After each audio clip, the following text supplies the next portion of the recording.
नमस्कार दोस्तों, आपका स्वागत है आपके अपने चैनल स्टडी वाइंस ऑफिशियल पर। तो आज से हम इंडियन ज्योग्राफी शुरू कर रहे हैं और आज का हमारा टॉपिक है भारत की स्थिति और विस्तार। तो आज हम टोटल 8 टॉपिक कवर करेंगे और साथ ही साथ जो भी हम पढ़ेंगे लास्ट में उसके प्रीवियस ईयर क्वेश्चन भी कवर करेंगे। तो आज की ये वीडियो आपके लिए काफ़ी इंपॉर्टेंट होने वाली है। मैं आपको पहले बता देता हूँ कि आज हम क्या क्या कवर करेंगे। सबसे पहले हम देखेंगे भारत का क्षेत्रफल और सामान्य जानकारी। उसके बाद भारत की जलीय और स्थलीय सीमा। नेक्स्ट टॉपिक देखेंगे भारत की स्थिति और विस्तार। साथ में देखेंगे भारत की मानक समय रेखा। उसके बाद देखेंगे कर्क रेखा से गुजरने वाले राज्य। उसके बाद देखेंगे भारत के दूरस्थ बिंदु। उसके बाद देखेंगे भारतीय सीमावर्ती और पड़ोसी देश। और साथ ही साथ देखेंगे राज्यों की अंतर्राष्ट्रीय सीमाएं। और इन सब टॉपिक को कवर करने के बाद लास्ट में हम इनके प्रीवियस ईयर क्वेश्चन कवर करेंगे। तो चलिए बिना देरी किए हुए वीडियो को शुरू करते हैं। तो चलिए वीडियो की शुरुआत करते हैं और सबसे पहले देखते हैं अपना पहला टॉपिक भारत का क्षेत्रफल और सामान्य जानकारी। कि भारत का क्षेत्रफल 32,87,263 वर्ग किलोमीटर है। तो जो पूरा भारत का एरिया है ये कितना है? 32,87,263 वर्ग किलोमीटर। कई बार एग्जाम में पूछा गया है, तो ये संख्या आपको याद रखनी है। तो इस संख्या को आपको याद रखने में आसानी कैसे होगी मैं आपको बताता हूँ। तो जो ये पूरी संख्या आप देख रहे हैं ये 3 से शुरू हो रही है और 3 से ही ख़त्म हो रही है। तो इसे आप आसानी से याद रख सकते हैं। जब भी आपके आगे ऑप्शन आएगा तो आपको पता होगा कि जो क्षेत्रफल है ये 3 से शुरू होगा और 3 से ही ख़त्म होगा। आप इसे आसानी से याद रख सकते हैं। वैसे भी आपको ये पता होना चाहिए कि जो भारत का क्षेत्रफल है 32,87,263 वर्ग किलोमीटर है। तो क्षेत्रफल की दृष्टि से भारत विश्व का 7वां सबसे बड़ा देश है। याद रखिएगा, भारत जो है ये विश्व का 7वां सबसे बड़ा देश है। तो इससे पहले 6 कौन कौन से देश हैं वो हम देख लेते हैं। तो नंबर 1 पर है रूस। पूरी दुनिया में क्षेत्रफल की दृष्टि से सबसे बड़ा देश है रूस। दूसरे नंबर पे है कनाडा। तीसरे नंबर पे है चीन। चौथे नंबर पे अमेरिका। 5वें नंबर पर ब्राज़ील। 6ठे नंबर पे ऑस्ट्रेलिया और 7वें नंबर पे है भारत। तो ये आपको क्रम याद रखना है क्योंकि अक्सर ये एग्ज़ाम में पूछ लिया जाता है। अभी जो आरआरबी एनटीपीसी के एग्ज़ाम चल रहे हैं इसमें ये पूछा जा रहा था कि क्षेत्रफल की दृष्टि से बताइए विश्व का तीसरा सबसे बड़ा देश कौन सा है, चौथा सबसे बड़ा देश कौन सा है। तो हम ये क्रम याद रख पाएंगे तभी हमको पता होगा। तो इसकी एक ट्रिक है, हम इसे ईजिली याद रख सकते हैं। हो सकता है आपको पता भी हो। तो ये ट्रिक है रुक चीन अब भारत। तो इसे हम कैसे याद रखेंगे? रुक, तो पहले रूस है रूस, कहाँ से है? कनाडा, ये हुआ रुक। उसके बाद है चीन, तो तीसरे नंबर पे है चीन। उसके बाद है अब, तो आ से अमेरिका, बा से ब्राज़ील। तो रुक चीन अब ख़त्म हो गया। अब बचा आ, तो आ से ऑस्ट्रेलिया, लास्ट में है भारत। रुक चीन अब आ भारत। तो ये आप पूरे के पूरे 7 देश इससे याद कर सकते हैं। तो हमने क्षेत्रफल के हिसाब से तो देख लिया। अब देखते हैं जनसंख्या के हिसाब से। तो जनसंख्या की दृष्टि से भारत विश्व का दूसरा सबसे बड़ा देश है। क्षेत्रफल की दृष्टि से 7वां बड़ा देश है और जनसंख्या की दृष्टि से दूसरा सबसे बड़ा देश है। नंबर 1 पे कौन है? तो सबसे ज़्यादा जनसंख्या कहाँ पर है? चीन में। दूसरे नंबर पे है भारत और तीसरे नंबर पे है संयुक्त राज्य अमेरिका। ये तीनों आपको याद रखने हैं। तो उसके बाद हम देखते हैं भारत का विस्तार। तो उत्तर से लेकर दक्षिण तक भारत का विस्तार कितना है? 3,214 किलोमीटर। और पूर्व से लेकर पश्चिम तक भारत का विस्तार कितना है? तो 2,933 किलोमीटर। ये दोनों आपको याद रखने हैं। उत्तर से दक्षिण तक 3,214 किलोमीटर और पूर्व से पश्चिम तक 2,933 किलोमीटर। तो भारत का क्षेत्रफल संपूर्ण विश्व के क्षेत्रफल का 2.42% है। याद रखिएगा कि पूरे दुनिया के क्षेत्रफल का जो भारत का क्षेत्रफल है पूरी दुनिया के हिसाब से वो 2.42% है। और इसकी जनसंख्या जो है वो विश्व की जनसंख्या का 17.5% है। जो हमारे पास एरिया है ये पूरी दुनिया का एरिया का 2.42% है, पर जो जनसंख्या है ये 17.5% है। और ये जो जनसंख्या है ये 2011 की जनगणना के अनुसार है। हो सकता है अब जब जनगणना होगी तो ये बढ़ भी सकती है। तो इतना कुछ आपको जानना है भारत के क्षेत्रफल से। उसके बाद हम देखते हैं भारत की जलीय और स्थलीय सीमा। तो भारत की स्थलीय सीमा है 15,200 किलोमीटर। याद रखिएगा, भारत की स्थलीय सीमा कितनी है? 15,200 किलोमीटर। तो ये स्थलीय सीमा कौन सी है? ये जो टोटल जो हमारे भारत की जो मुख्य भूमि से जुड़े हुए देश हैं उनकी जो हमारी स्थलीय सीमा लगती है वो है 15,200 किलोमीटर। तो भारत की मुख्य भूमि की जलीय भाग की लंबाई कितनी है? तो जो हमारी जलीय सीमा है, जो ये वाली सीमा है समुद्र के साथ लगती है, ये कितनी है? तो ये है 6100 किलोमीटर। याद रखिएगा, यहीं पर आप कंफ्यूज होंगे। ये है मुख्य भूमि की जलीय सीमा। हमारे पास द्वीप समूह भी हैं, जैसे अंडमान निकोबार द्वीप समूह, लक्षद्वीप समूह। तो इनको अगर मिला लिया जाए तो कुल जलीय सीमा हो जाएगी 7,516.6 किलोमीटर। अगर पूछा जाए कि मुख्य भूमि की जलीय सीमा कितनी है तो वो है 6100 किलोमीटर। पर अगर पूछा जाए कि भारत की कुल जलीय सीमा कितनी है, तब ये अंडमान निकोबार और लक्षद्वीप मिल जाएंगे, तो हमारी हो जाएगी 7516.6 किलोमीटर। इसको आपको रटना नहीं है, बस एक दो बार देख लेंगे, याद हो जाएगा। उसके बाद देखते हैं कि भारत की सबसे बड़ी जलीय सीमा वाला राज्य कौन सा है। तो कौन सा ऐसा राज्य है जिसकी जलीय सीमा सबसे बड़ी है? तो सबसे बड़ी तट रेखा वाला राज्य कौन सा है? गुजरात। और भारत की सबसे बड़ी अंतर्राष्ट्रीय स्थलीय सीमा लगती है। तो जो भारत का सबसे बड़ा बॉर्डर किसके साथ लगता है? तो बांग्लादेश के साथ हमारा सबसे बड़ा बॉर्डर लगता है, हमारी सबसे बड़ी स्थलीय सीमा लगती है। तो भारत के 9 राज्य एवं 4 केंद्र शासित प्रदेश हैं जिनकी जलीय सीमा है। तो हमारे कुल 9 राज्य और 4 केंद्र शासित प्रदेश हैं जो जिनकी सीमा है वो जलीय सीमा है, मतलब समुद्र के साथ लगती है। तो कौन कौन से ऐसे 9 राज्य हैं? गुजरात, महाराष्ट्र। आपको अगर नक्शा याद होगा तो आपको पता ही लग जाएगा। देखिए, गुजरात लगता है, उसके बाद महाराष्ट्र 2 हो गया, गोवा है, ये भी समुद्र के साथ लगता है 3, उसके बाद कर्नाटक 4, केरल 5। अब इधर आइए, तमिलनाडु 6, आंध्र प्रदेश 7, उड़ीसा 8, बचा पश्चिम बंगाल 9। तो 9 राज्य हो गए ना, ये समुद्र के साथ लगते हैं। अगर पूछा जाए कि कितने केंद्र शासित प्रदेश हैं, तो 4 केंद्र शासित प्रदेश हैं जिनकी जलीय सीमा लगती है। वो कौन कौन से हैं? तो अंडमान निकोबार, लक्षद्वीप, पुदुचेरी, दमन द्वीप। ये जो हैं ये 4 केंद्र शासित प्रदेश हैं जिनकी जलीय सीमा लगती है, और 9 राज्य हैं जिनकी जलीय सीमा लगती है। तो नेक्स्ट टॉपिक हम देखते हैं अपना भारत की स्थिति और विस्तार।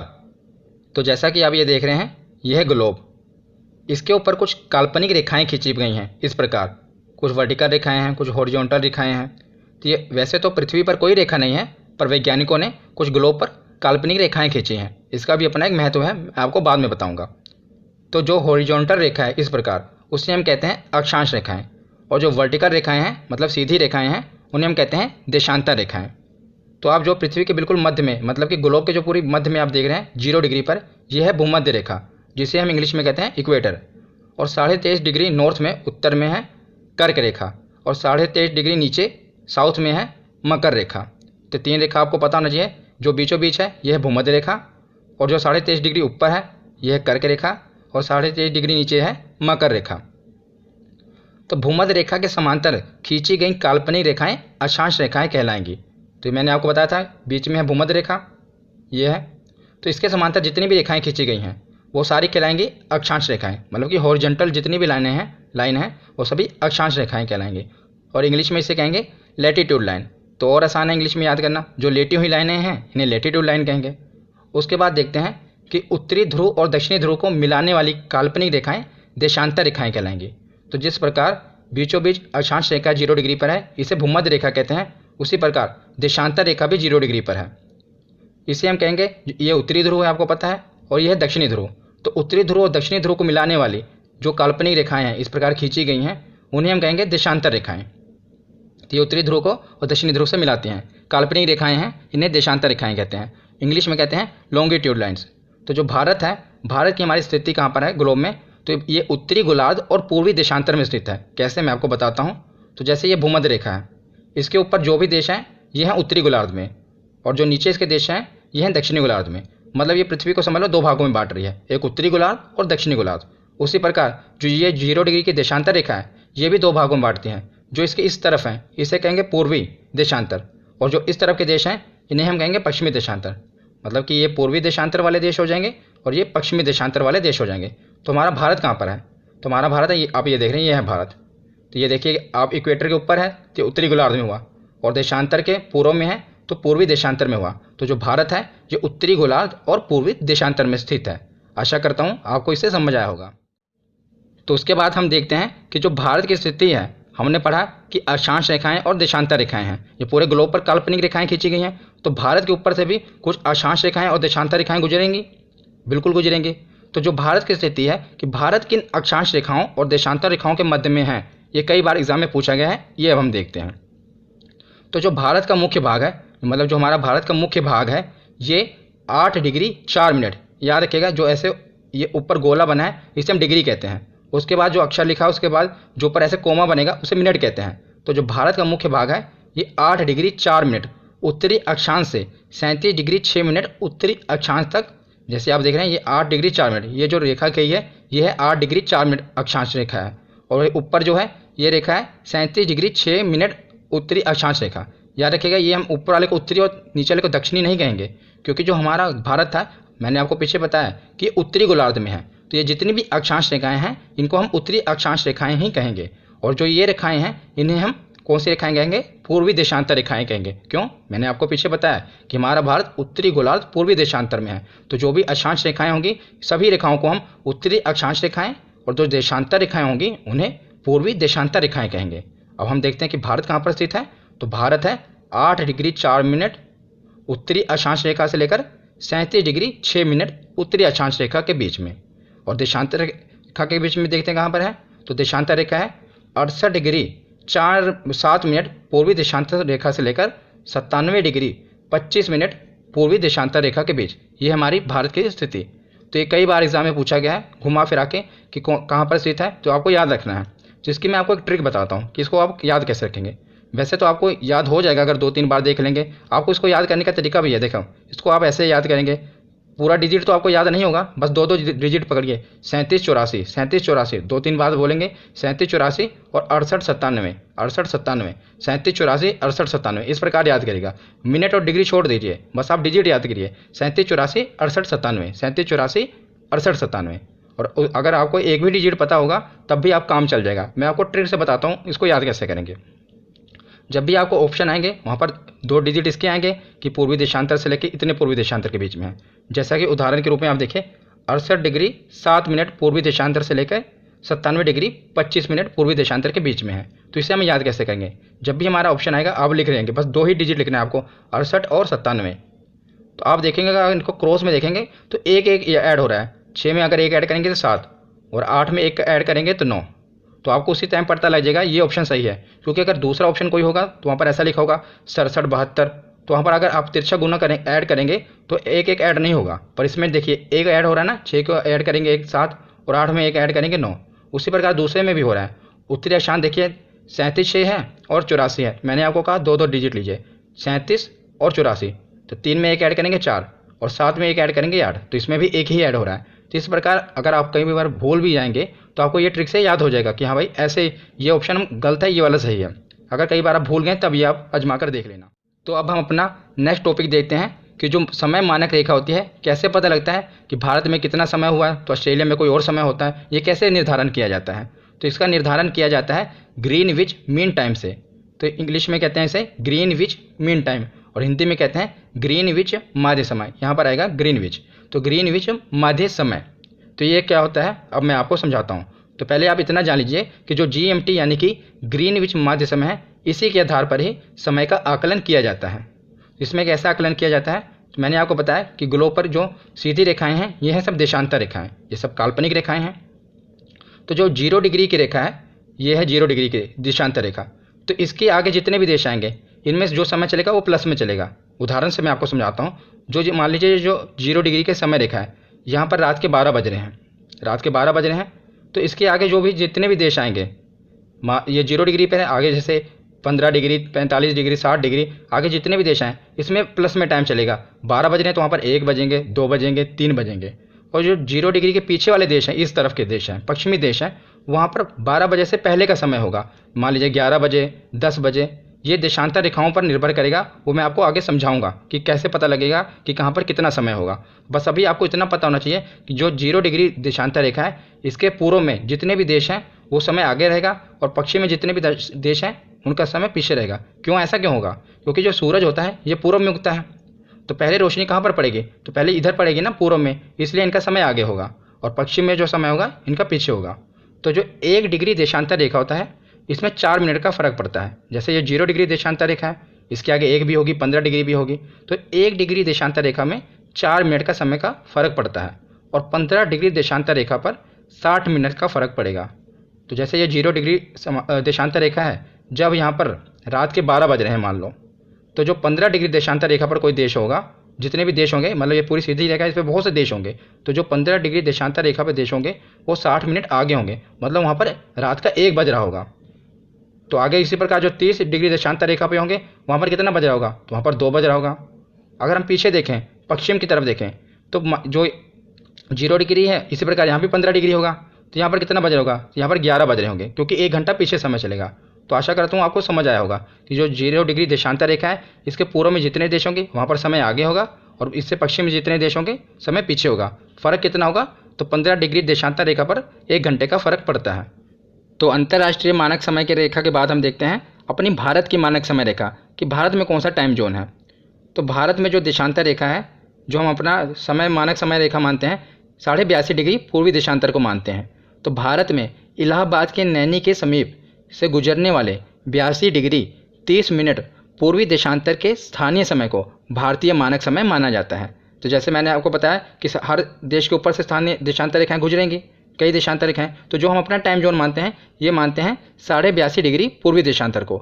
और ये भारत की जो मानक समय रेखा है, ये GMT यानी कि ग्रीनविच मीन टाइम से कितना आगे है, तो 5.5 घंटा आगे है। हमने पीछे देखा ना, ये 0 डिग्री है, जो इसके आगे देश होंगे इनका टाइम आगे होगा। तो जो भारत हमारा कहाँ पर है, तो भारत हमारा यहाँ पर है, तो 1 डिग्री पर 4 मिनट का फ़र्क पड़ जाता है और 15 डिग्री पर 60 मिनट का, तो हमारा कितने डिग्री आगे है, तो 82 डिग्री आगे है। तो इसी प्रकार अगर हम इसे कैलकुलेट करेंगे तो 5.5 घंटा टाइम हमारा आगे है। तो ये कई बार एग्जाम में पूछा गया है कि GMT से भारत का मानक समय रेखा कितना आगे है, तो 5 घंटा 30 मिनट आगे है। हम अपने भारत में एक ही टाइम जोन मानते हैं, मतलब पूरे भारत में एक ही समय रेखा है, बस इस रेखा से हैं हम पूरे भारत का टाइम डिसाइड करते हैं।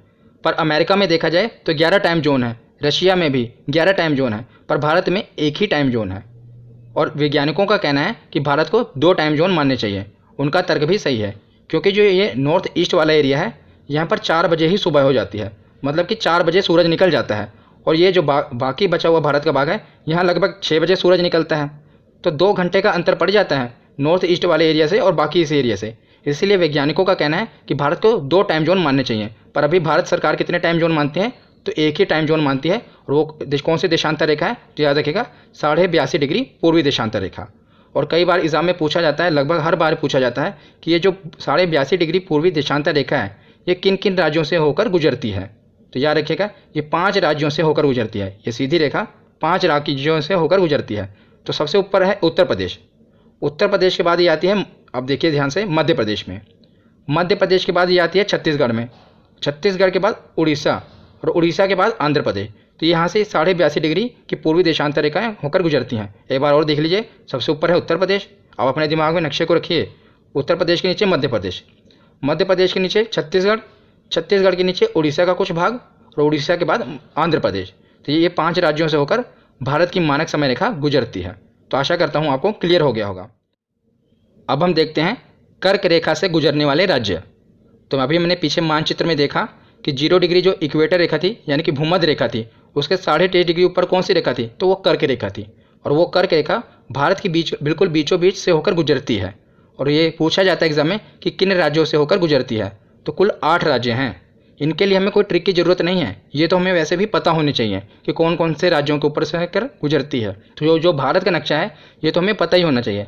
अगर आप कॉम्पिटिशन एग्जाम की तैयारी कर रहे हैं, तो जहाँ पर आप तैयारी कर रहे हैं वहाँ पर दीवार पर भारत का नक्शा और विश्व का नक्शा, ये दोनों लगा होना चाहिए। और जो भारत का नक्शा है, ये आपके दिल और दिमाग दोनों में छपा होना चाहिए। तो एक एक राज्य से आप वाकिफ़ होने चाहिए, तभी आप समझ लो कॉम्पिटिशन एग्जाम की तैयारी कर रहे हैं। इसीलिए ये चीज़ हमें ट्रिक से नहीं रटनी चाहिए हर चीज़ों को, इसे हम ऐसे ही देखते हैं। तो सबसे पहले आप देखेंगे कि जो कर्क रेखा है, ये बीचों बीच होकर गुजरती है। तो सबसे पहले कौन सा राज्य आएगा, गुजरात। तो गुजरात के बाद ये आगे देखिए राजस्थान का थोड़ा सा हिस्सा, राजस्थान के बाद मध्य प्रदेश, मध्य प्रदेश के आगे है छत्तीसगढ़, छत्तीसगढ़ के बाद झारखंड, और झारखंड के बाद आता है पश्चिम बंगाल, पश्चिम बंगाल के बाद बांग्लादेश तो हमारे अंदर है ही नहीं। तो उसके बाद है त्रिपुरा। नॉर्थ ईस्ट के 2 ही राज्य हैं, त्रिपुरा और मिजोरम। कौन कौन सा, त्रिपुरा और मिजोरम। तो फिर से देखिए, नंबर 1 पे है गुजरात। गुजरात के आगे थोड़ा आगे जाइए तो राजस्थान, राजस्थान का थोड़ा सा हिस्सा लगता है। तो राजस्थान का यही अक्सर हम भूल जाते हैं राजस्थान को ही, क्योंकि इसका थोड़ा सा हिस्सा लगता है। तो राजस्थान के बीचों बीच से जा रही है तो मध्य प्रदेश तो होगा ही होगा, क्योंकि बीचों बीच में है मध्य प्रदेश। उसके बाद छत्तीसगढ़, छत्तीसगढ़ के आगे थोड़ा सा झारखंड, झारखंड के बाद पश्चिम बंगाल, और पश्चिम बंगाल के बाद त्रिपुरा, और लास्ट में है मिजोरम। त्रिपुरा और मिजोरम ये कर्क रेखा से गुजरने वाले राज्य हैं। तो कितने राज्य हैं? तो 8 राज्य हैं। देखते हैं भारत के दूरस्थ बिंदु, बहुत इंपॉर्टेंट है, याद रखिएगा, बहुत बार एग्जाम में पूछा गया है। अभी हम क्वेश्चन में भी इसको देखेंगे, इसलिए ध्यान से देखिएगा। तो इसमें पूछा जाता है कि भारत का सबसे उत्तरी छोर कौन सा है, दक्षिणी छोर कौन सा है। तो भारत का सबसे उत्तरी छोर यानी कि उत्तरी बिंदु कौन सा है? तो ये है इंदिरा कोल, ये सियाचिन में है। पहले जम्मू कश्मीर के अंदर था, अब जो सियाचिन है ये लद्दाख के अंदर है। तो सबसे उत्तरी बिंदु कौन सा है भारत का? इंदिरा कोल। और दक्षिणी बिंदु कौन सा है? तो इंदिरा पॉइंट, जो अंडमान और निकोबार द्वीप समूह है, उसका जो निकोबार द्वीप समूह है उसी में है इंदिरा पॉइंट। तो उत्तरी इंदिरा कोल से दक्षिणी खत्म हुआ इंदिरा पॉइंट में। सबसे पश्चिमी बिंदु भारत का कौन सा है? तो यह है सर क्रीक, गुजरात में है सर क्रीक। और सबसे पूर्वी बिंदु है, तो इसमें याद रखिएगा 2 हैं, एक किबिथु और वलांगू। कई बार एग्जाम में किबिथु ऑप्शन में दिया होता है तो आप किबिथु को लगाएंगे, और जब एग्जाम में वलांगू ऑप्शन में दिया होगा तो वलांगू को लगाएंगे। इनमें विवाद है, पर ज़्यादातर वलांगू सही है क्योंकि ये आगे है, पर किबिथु भी एग्जाम में पूछ लिया जाता है। तो किबिथु और वलांगू ये दोनों आप याद रखिएगा। ये है पूर्वी, ये अरुणाचल प्रदेश में है। तो उत्तरी बिंदु है इंदिरा कोल, दक्षिणी है इंदिरा पॉइंट, पश्चिमी सर क्रीक, और पूर्वी किबिथु और वलांगू। उसके बाद हमारा नेक्स्ट टॉपिक है भारतीय सीमावर्ती और पड़ोसी देश। तो सीमावर्ती देश कौन से होते हैं और पड़ोसी देश कौन से होते हैं? तो सीमावर्ती देश वो हैं जिनसे भारत का बॉर्डर लगता है, मतलब जो भारत की मुख्य भूमि है, भारत की स्थलीय सीमा, याद रखेगा, जिनसे भारत की स्थलीय सीमा लगती है, जिनसे भारत की स्थलीय सीमा लगती है उन्हें सीमावर्ती देश कहते हैं। तो कौन कौन से हैं? पाकिस्तान, अफगानिस्तान, चीन, नेपाल, भूटान, बांग्लादेश और म्यांमार। इनसे भारत की स्थलीय यानी कि सीमा लगती है, बॉर्डर लगता है, तो ये सीमावर्ती देश है। पर पड़ोसी देश कौन कौन से हैं? तो पड़ोसी देश हैं 9। जब बात है सीमावर्ती देश की तो वो हैं 7, और जब बात है भारत के पड़ोसी देशों की तो वो हैं 9। तो 2 और इंक्लूड हो जाएंगे। सीमावर्ती देश तो रहेंगे 7, साथ में श्रीलंका और मालदीव, ये जो नीचे आप देख रहे हैं, इनसे भारत की समुद्री सीमा लगती है ना, श्रीलंका और मालदीव से, तो ये भी तो भारत के पड़ोसी देश हैं। तो याद रखिएगा, जब पड़ोसी देश पूछा जाए तो 9 हैं, पर सीमावर्ती देश हैं 7। और भारत की सबसे लंबी स्थलीय सीमा किससे लगती है? तो बांग्लादेश से लगती है। कितनी? 4096 किलोमीटर। और भारत की सबसे कम सीमा किसके साथ लगती है? तो अफगानिस्तान के साथ लगती है, सिर्फ 106 किलोमीटर की। ये दोनों याद रखिएगा। तो हमने सीमावर्ती देश और पड़ोसी देश देख लिए। अब हम देखते हैं राज्यों की अंतर्राष्ट्रीय सीमाएं। काफ़ी इंपॉर्टेंट टॉपिक है ये भी, और एग्जाम में बहुत बार पूछा जाता है कि पाकिस्तान से, भूटान से हमारे कौन कौन से राज्य लगते हैं, हम वो भी अब देखते हैं। तो सबसे पहले हम देखते हैं पाकिस्तान, कि पाकिस्तान के साथ हमारे कौन कौन से राज्य लगते हैं। अब इसके लिए कोई ट्रिक आप मत पूछना, क्योंकि मैंने आपको कहा है कि जो भारत का नक्शा है ये तो आपके दिल और दिमाग में छपा होना चाहिए, तो इससे आपको आसानी रहेगी, क्योंकि हर चीज़ें आप ट्रिक से नहीं याद कर सकते हैं, और कितनी ट्रिक आप याद करेंगे। तो पहले हम देखते हैं पाकिस्तान के साथ कौन कौन से हमारे राज्य लगते हैं। तो ये इधर है पाकिस्तान, आप देख रहे हैं। तो सबसे ऊपर है लद्दाख, पहले सिर्फ जम्मू कश्मीर हुआ करता था, अब याद रखिएगा अब लद्दाख भी है। तो लद्दाख दूसरे नंबर पे है, अब देख रहे हैं जम्मू कश्मीर। उसके बाद आप देख रहे होंगे ये पंजाब का एरिया लग रहा है, साथ में राजस्थान है और गुजरात है। ये तो आसानी है ना। लद्दाख सबसे ऊपर, दूसरे नंबर पे अगर आप दिमाग में देखेंगे, नक्शे को रखेंगे, तो जम्मू कश्मीर है, तीसरे नंबर पे पंजाब, चौथे नंबर पे राजस्थान और 5वें नंबर पे गुजरात। तो 5 राज्यों की सीमा लगती है किसके साथ? पाकिस्तान के साथ। तो पाकिस्तान के बाद हम देखते हैं बांग्लादेश। तो बांग्लादेश के साथ भी हमारे 5 राज्यों की सीमा लगती है। तो कौन कौन से? तो इधर आप देखिए, ये है पूरा बांग्लादेश। तो बांग्लादेश है, तो पश्चिम बंगाल से अलग हुआ, तो पश्चिम बंगाल तो हो गई, एक तो वो हो गया। और उसके ऊपर आप देख रहे हैं मेघालय, मेघा से बारिश होती है ऊपर, तो ऊपर तो मेघालय है, 2 ये हो गए। तीसरे नंबर पे असम, त्रिपुरा और मिजोरम, 3 ये हैं। तो कौन कौन से हैं? असम, त्रिपुरा, मिजोरम, 3 नॉर्थ ईस्ट के, और ऊपर मेघालय तो है ही है, बारिश करा रहा है। पश्चिम बंगाल भी है क्योंकि उससे तो अलग ही हुआ है। तो ये 5 हो गए, असम, मेघालय, मिजोरम, त्रिपुरा और पश्चिम बंगाल। पर ज़्यादातर एग्जाम में क्वेश्चन कौन सा बन रहा है, मैंने अभी क्वेश्चन जब एनालाइज किया तो ज़्यादातर ये क्वेश्चन बन रहा है, ये नहीं बन रहा है कि कौन कौन से लगते हैं, बल्कि ये बन रहा है कि कौन सी सीमा नहीं लगती। तो याद रखिएगा, नागालैंड और मणिपुर, ये जो 2 राज्य हैं, इनसे बांग्लादेश के साथ सीमा नहीं लगती। कौन कौन से 2 राज्य हैं?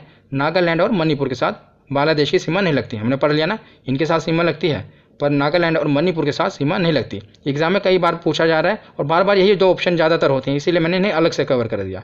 और ये बार बार पूछ रहे हैं तो इसकी मैं आपको ट्रिक बताता हूँ। तो इसकी आप ट्रिक कैसे याद रखेंगे कि नागालैंड और मणिपुर की सीमा बांग्लादेश से नहीं लगती। अगर आप क्रिकेट देखते होंगे तो जब भी बांग्लादेश की टीम जीतती है तो वो ज़्यादातर नागिन डांस करती है। आपने कई बार देखा होगा जब वो भारतीय क्रिकेटर भी खेलते हैं, अगर किसी को आउट करें तब भी वो नागिन डांस करते हैं, इस प्रकार जैसे आप इमेज में देख रहे हैं। और ज़्यादातर जब भी वो जीतते हैं किसी देश के साथ तो वो नागिन डांस करते हैं। तो हम इसको एक स्टोरी से याद करेंगे, क्योंकि हम अपनी काम की बात देखते हैं कि हमें इससे क्या हम कैसे सीखेंगे। तो जब वो नागिन डांस करते हैं तो नागिन डांस करके वो भारत से नागमणि चाहते हैं। तो जब भी कोई क्रिकेटर आउट होता है भारत का तो नागिन डांस क्यों करते हैं? क्योंकि उन्हें चाहिए, भारत से क्या चाहिए? नागमणि चाहिए। क्योंकि उनके पास नागमणि नहीं है इसीलिए वो नागिन डांस कर रहे हैं। तो अब इससे हम कैसे याद रखेंगे? उनके पास नागमणि नहीं है, नाग से यानी कि नागालैंड और मणि से मणिपुर, तो उनके पास क्या नहीं है? नागमणि नहीं है। वो नागमणि किसके पास है? नागमणि तो भारत के पास है। तो इसीलिए अब इससे हम याद रख पाएंगे कि जो बांग्लादेश है उसे नागालैंड और मणिपुर की सीमा नहीं लगती। ये 2 राज्य आप याद रखना। उसके बाद हम देखते हैं कि भूटान और म्यांमार, कि भूटान और म्यांमार ये भी हमारे पड़ोसी देश हैं। तो इनके साथ किसकी सीमा लगती है? तो सबसे पहले देखते हैं भूटान। तो भूटान के साथ हमारे 4 राज्यों की सीमा लगती है। ये आप देख रहे हैं भूटान। तो भूटान के बगल में तो सिक्किम ही है, ये है सिक्किम। एक तो ऐसे होगा, अगर आपका मैप याद है आपको दिमाग में रखिए, तो अगर आंखें बंद करके भी आपके दिमाग में आना चाहिए कि ये भूटान है तो इधर सिक्किम है, एक राज्य ये हो गया। और सिक्किम इधर तो अरुणाचल प्रदेश है, 2 इधर 2 हो गए, सिक्किम और अरुणाचल प्रदेश। और ये आप पश्चिम बंगाल देख रहे हैं, पश्चिम बंगाल पूरा ऊपर तक गया हुआ है ना, यहाँ तक। तो एक ये हो गया, 3 हो गए, पश्चिम बंगाल हो गया, सिक्किम हो गया, अरुणाचल प्रदेश हो गया, और बचा कौन सा? असम। तो ये 4 राज्यों की सीमा लगती है भूटान के साथ। फिर से देखिए, दोबारा देखिए, इधर लेफ्ट साइड में कौन सा है? सिक्किम।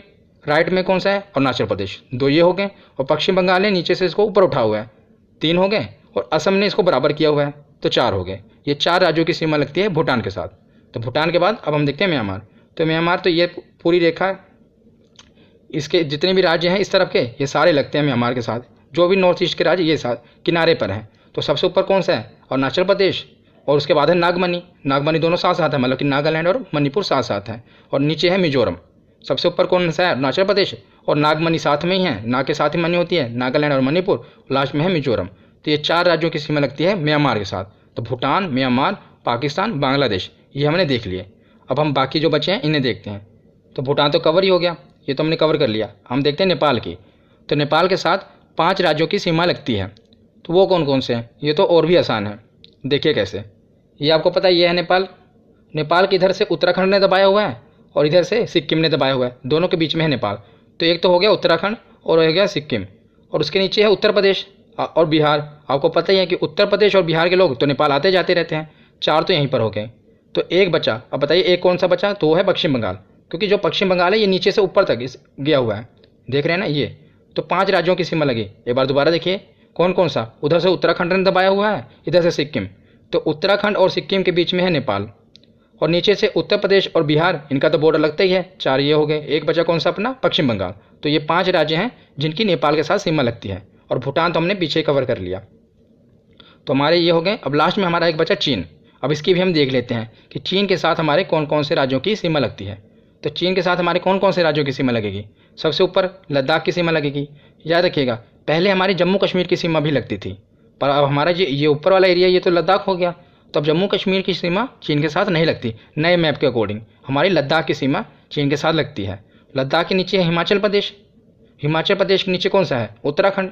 उत्तराखंड के साथ में तो नेपाल है, ये तुम्हारे अंदर है ही नहीं। उसके बाद है सिक्किम, और सिक्किम के बाद है अरुणाचल प्रदेश। तो अरुणाचल प्रदेश तो आपको याद ही होगा, क्योंकि अरुणाचल प्रदेश और लद्दाख में तो वो आए दिन अपना कहता है कि हमारा ज़मीनी ये हमारे अंडर है। तो आपको पता ही होगा लद्दाख और अरुणाचल प्रदेश ये तो ऐसे ही आपको याद होंगे। बाकी हिमाचल प्रदेश, उत्तराखंड और सिक्किम, ये बाकी की 3 हैं। तो ये 5 राज्यों की सीमा लगती है चीन के साथ। तो यहाँ पर हमने पूरी थ्योरी कवर की। अब हम इसका टेस्ट लगाते हैं कि कौन कौन से जो प्रीवियस ईयर के क्वेश्चन हैं वो हम कवर करते हैं। तो अब हम प्रीवियस ईयर के क्वेश्चन देखते हैं जो इसे पूछे गए हैं। अब सबसे पहला क्वेश्चन है कि भारत स्थित है, तो भारत कहाँ पर स्थित है? हमने देखा कि भारत स्थित है उत्तरी गोलार्ध और पूर्वी देशांतर में। उत्तरी गोलार्ध और कहाँ पर? पूर्वी देशांतर में स्थित है। दूसरा क्वेश्चन है, इसमें जो कुछ नए क्वेश्चन भी मैंने ऐड किए हैं उसको हम साथ साथ ही देखते जाएंगे। अगर हमने पीछे नहीं पढ़ा तो साथ साथ कवर कर लेंगे। और दूसरा क्वेश्चन है कि भारत की आकृति क्या है? तो भारत की आकृति कैसी है? ज़्यादातर आपको लगती होगी कि भारत की आकृति त्रिकोणीय है, पर यह गलत है। भारत की आकृति है चतुष्कोणीय। याद रखिएगा कौन सी आकृति है भारत की? चतुष्कोणीय। तीसरा क्वेश्चन, भारत का कुल क्षेत्रफल है। इसको मैंने आपको याद करने का तरीका बताया था। तो जब भी ऐसा है संख्या है तो भारत की जो क्षेत्रफल 3 से शुरू होता है और 3 से ही खत्म होता है।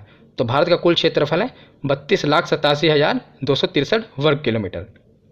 नेक्स्ट क्वेश्चन देखते हैं कि भारत का उत्तर से दक्षिण में विस्तार कितना है।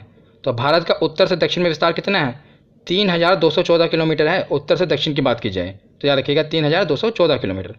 और नेक्स्ट क्वेश्चन है कि भारत का पूर्व से पश्चिम में विस्तार कितना है। तो ये दोनों क्वेश्चन बहुत बार एग्जाम में आते हैं।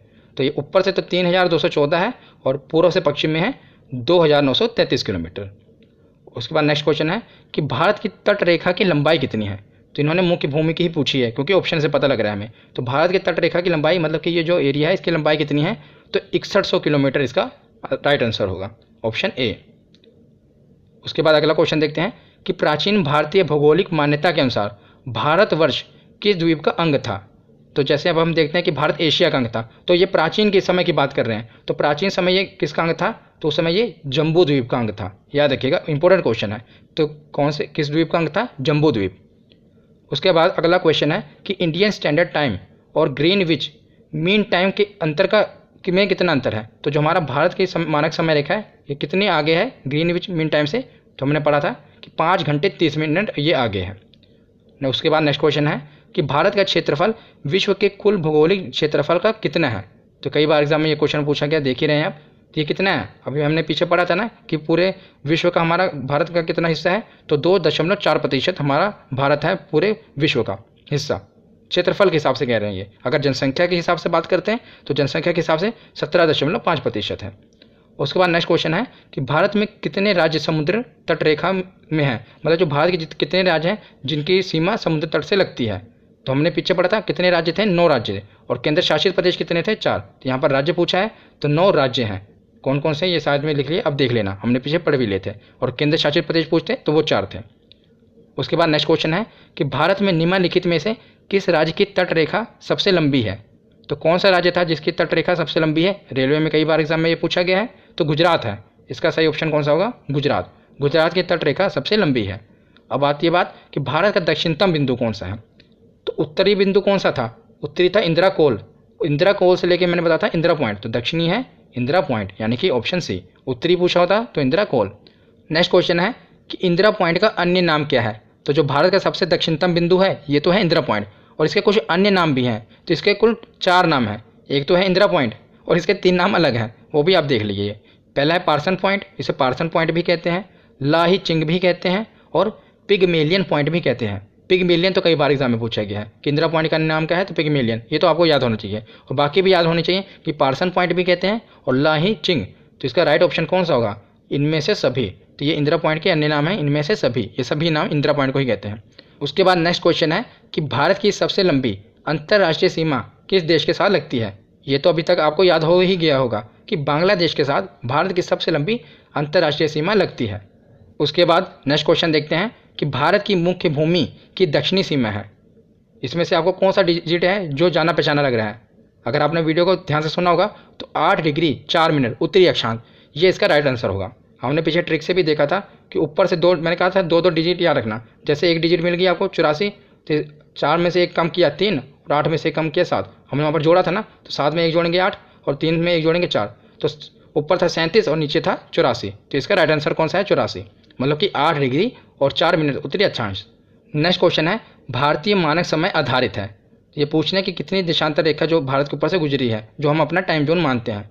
तो 82.5 डिग्री को मानते थे। अब इसमें दोनों ऑप्शन है, एक सी ऑप्शन भी है 82.5 डिग्री और डी ऑप्शन भी है 82 डिग्री 30 मिनट, दोनों ऑप्शन सेम है। तो आपको कैसे पता लगेगा कौन सा सही है। तो मैंने बताया था ना कि जो भारत है उत्तरी गोलार्ध पूर्वी देशांतर में है, तो इसका ऑप्शन सही होगा ऑप्शन सी। मतलब कि 82 डिग्री 30 मिनट पूर्वी देशांतर पर यह भारतीय मानक समय रेखा है। उसके बाद नेक्स्ट क्वेश्चन है बांग्लादेश से किस राज्य की सीमा नहीं लगती। तो मैंने आपको बताया था कि काफ़ी इंपॉर्टेंट क्वेश्चन है।